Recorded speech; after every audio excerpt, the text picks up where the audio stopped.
జగన్ మీద కేసు పెట్టించే బాధ్యత, తనని జైలుకి పంపించే బాధ్యత ఇప్పుడు కేంద్రంలోని భారతీయ జనతా పార్టీ నేతృత్వంలోని ప్రభుత్వంలోని హోంమంత్రి చేతికి అప్పజెప్పినట్టుంది.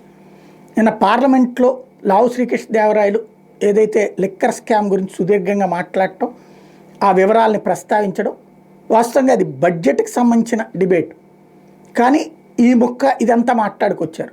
దీన్ని బేస్ చేసుకుని అమిత్ షానే ఆయన పిలిపించారు శ్రీకృష్ణదేవరాయల్ని, డాక్యుమెంట్లన్నీ తీసుకున్నారు అన్నటువంటిది ఇవాళ ఈనాడు జ్యోతి రాసుకొచ్చిన వార్త. దీన్ని బట్టి చూస్తే అమిత్ షా ఆ వివరాలు తెప్పించుకుని నెక్స్ట్ కేసుని జగన్ మీద కడతారు అన్నటువంటిది. వీళ్ళు ఇందులో రెండో కోణం ఉంటుంది.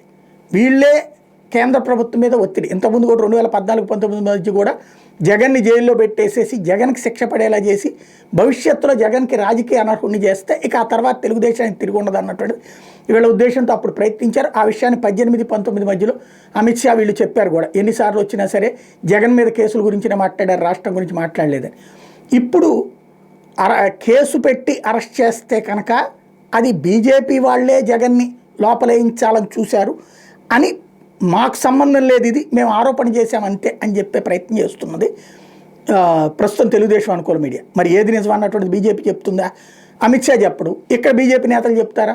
చెప్పరు. ఎందుకంటే ఇప్పుడు ఉన్నటువంటి నాయకత్వం అక్కడ అమిత్ షాని అడిగి తెలుసుకుని ఏది నిజమని చెప్పే ప్రయత్నం చేయదు. ఇంకోటి కూటమిలో ఉన్నారు కాబట్టి ఏం మాట్లాడలేని పరిస్థితి ఉంటుంది.